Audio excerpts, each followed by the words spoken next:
was a good friend. And let's listen to Pavarotti. Put on Pavarotti. Hello, welcome to The Revealing. I'm your host, Pavarotti, and I'm here to discuss the Idaho 4 case. As a disclaimer, this channel is for entertainment purposes, and these are my opinions. I'm not here to slander anyone. I am going to present some information, and I will speculate on that information that I'm presenting. These are my opinions and my opinions alone. I can assure you, though, these opinions are based on an extensive investigation that I've conducted into this case. And let me tell you, folks, this video right here, which is the conclusion to part 4 of the DNA on the knife sheath series, this one's a long time coming for me. If you have followed me in my videos that I've put out as it relates to the investigation into this case, you'll know that I have suggested that 3 of the families of the victims in this case all had interactions with law enforcement, in my opinion, and interactions with the criminal underworld that would have put their daughters in danger. I have pointed out many aspects of that. I have also investigated into their past, going as far as to see where they grew up, who they grew up with, who they lived near. I mentioned in a few videos that at one point, all 3 of these families lived within a 3-mile radius of each other. I suggested that because of that, maybe even the 3 students knew each other prior to going to the university. We know 2 of them did. The other one, it's quite possible, as much time as it looks like she spent in the area. But one thing at this point is for certain. They all resided at that home on King Road for a reason. And that reason certainly isn't what some people would like to consider, which is, they knew each other through their sororities, and that's how they all ended up living together. It's a good thought, but considering they weren't even in the same sororities, probably too much of a coincidence for 3 people whose family lived within 3 miles of each other to all end up in the same house. So I think the first thing that we have to determine is why were all 3 of them living in that house? And I know what you're thinking. You're thinking, well, Pavarotti, what does this have to do with the DNA on the knife sheath? Folks, I've told you, in this YouTube world, I've learned you don't just present something. You back up your investigation and your assertions with a good argument. This is the 5th video in this series to back up this argument that I'm going to make at the end of this video. And I think you're going to find it very compelling because, as I mentioned, this video is a long time coming. So let's talk about how these 3 students all ended up at this same house on King Road. What is it about this house? We all know the history of it. That is the house that the president of the university, Scott Green, grew up in. But does this particular house hold any significant value to the university and the community at large? Folks, I sure believe that it does. Did the bedroom doors of the 4 murdered University of Idaho students have electronic locks like this? A former tenant posted this photo and says all 6 bedrooms had combination locks. It's believed the students had a lock on their door similar to this. This is a keypad lock, and I'm at AAA Architectural Hardware in Manhattan with Richard Brown, who is the owner. Are these things reliable? They're very reliable when they're installed properly and when they're used properly. I believe what we're dealing with here, folks, is quite obvious. This is a safe house. This is a safe house, and it's been a safe house for some time. As you can see, the previous tenant was discussing the keypad locks with key. Those are very high quality. They showed in that video on all of the bedroom doors in the King Road residence several years prior. That is an indication of a safe house, but it's also an indication of a safe house that hadn't been properly maintained over the years either. Now we all remember this video that I did, I hope, where I showed the proximity of 3 of the families of the victims in the King Road atrocity and how they all lived within 3 miles of each other, all have ties to the criminal underworld with particular narcotics involved, all encompassing that important intersection right there in Coeur d'Alene, Idaho. We know the dealings of the mother of one of the victims, been through it many times. Law enforcement knows it as well. We know the dealings of the father and the stepmother. We've been through it many times. Law enforcement knows it as well. And we know the dealings of the father of one of the victims in the case. Been through it many times. Law enforcement knows it too. You don't take down groups like the Aryan Family, the Fetty Bros, and old friends and associates of them without danger being present. With law enforcement aware of the dangers involved in taking down criminal organizations, a plan, even an inept one, would have to be put in place to protect the confidential informants in their cases and their families at least until the organizations were tried for their crimes and convictions were attained. Is that why 3 of the victims all came together to live at 1122 King Road? You see, folks, since the very beginning, I've watched this case with completely different eyes than most people out there. Now, if you go back to my first video, yeah, I said Bryan Kohberger was the likely party.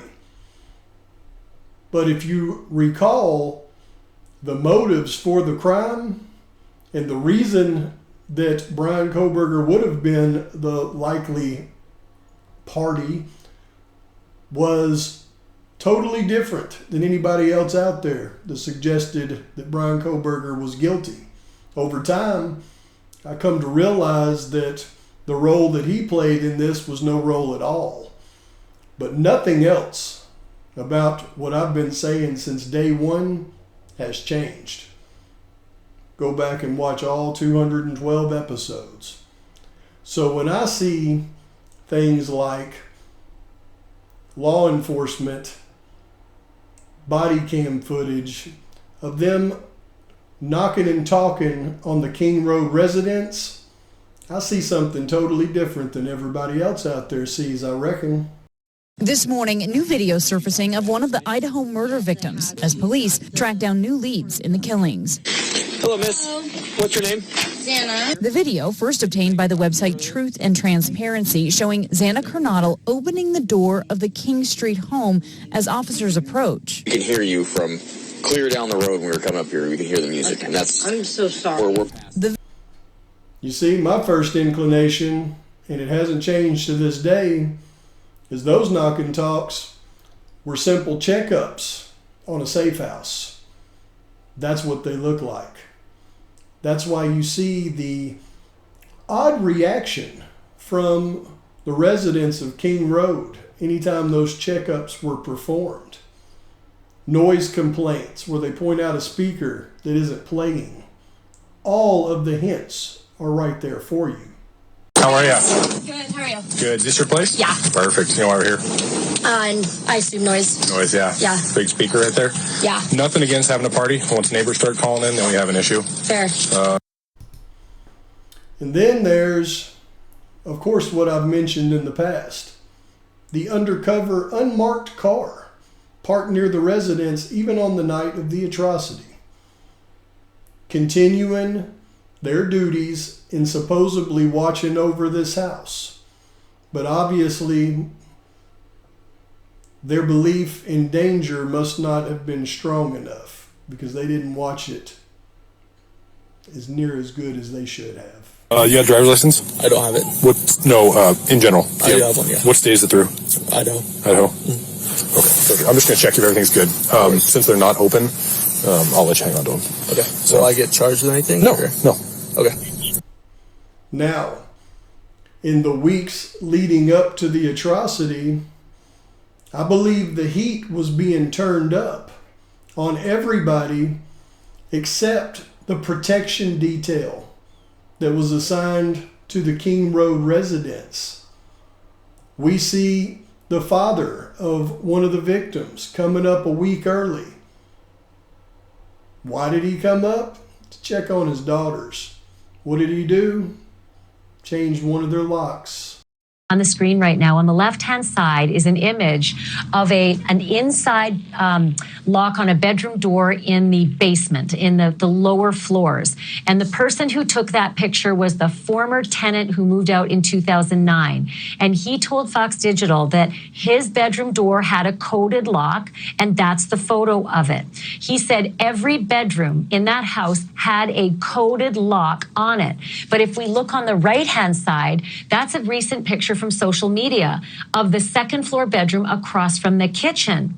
And you can see that does not appear to be, at least in this picture, a coded lock. So it's possible that in the last 3 years, some of the bedrooms may have actually changed. But it is quite a development to hear definitely that Xana was on the second floor and that her mom believes she had that lock and her dad had worked on it a week prior, possibly.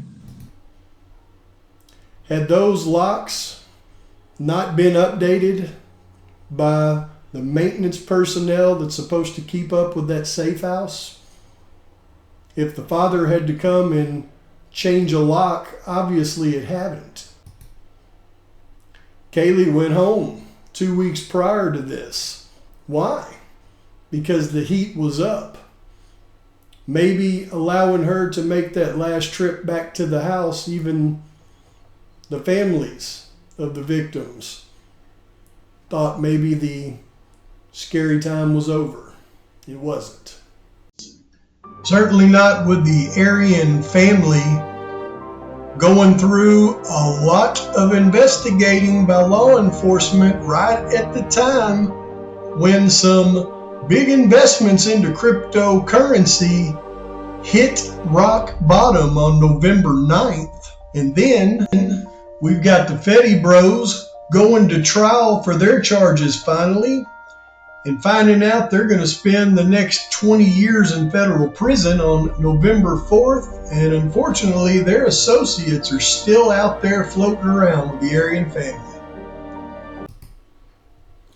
I know you're thinking to yourself at this point, Pavarotti, what does any of this have to do with the DNA on the knife sheath?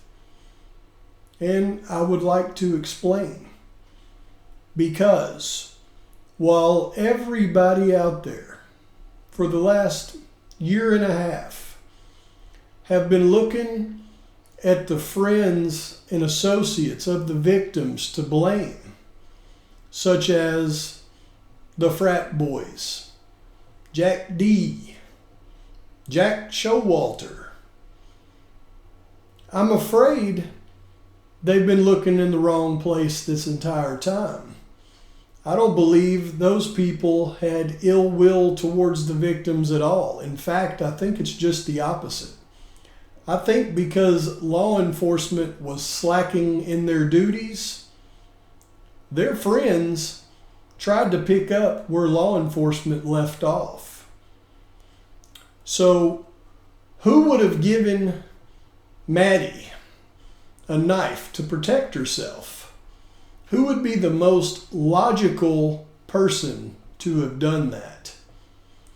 Well, we have limited information available, but the information we do have available, I believe, is telling. I have never looked at the grub truck video and, in my eyes, seen nefariousness. What I did see, however, was somebody looking over the victim's shoulders as a protector. Now look at this. Video shows Madison pointing at a man in a hoodie who appeared to have followed them to the truck. We had the video and audio from the clip enhanced, and you can hear her using an expletive. Blank you, mister, she says. Police have already announced they have cleared the young man. This young man, the way he stands back several feet and just watches them, that's somebody that's looking out for them. That's somebody that's acting as a security guard of sorts. And when he's walking them home, everybody seems to think that he tells them they're going to get you for this, Maddie, when he clearly says, let's get you something to eat, Maddie, and get you home, because he's watching out for them.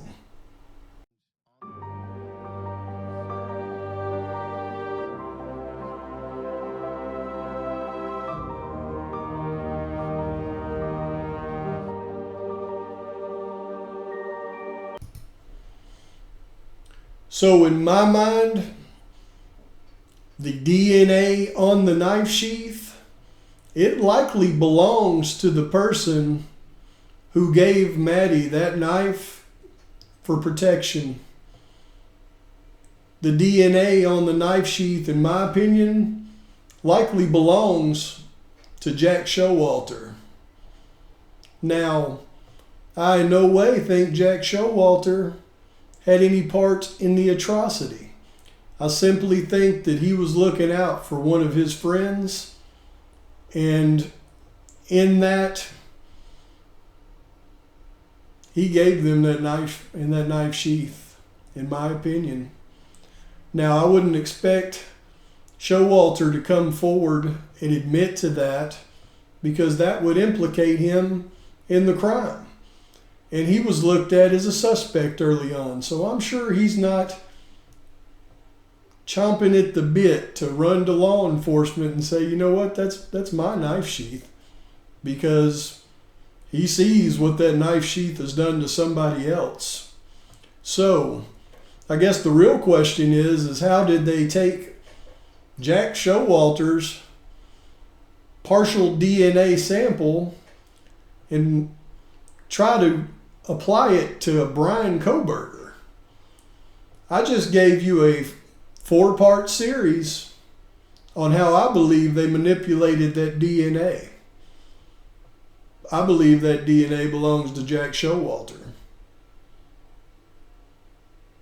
But these are my opinions, these are my theories. Thank you for watching. Please like and subscribe to the channel. Post your comments, thoughts, your criticisms.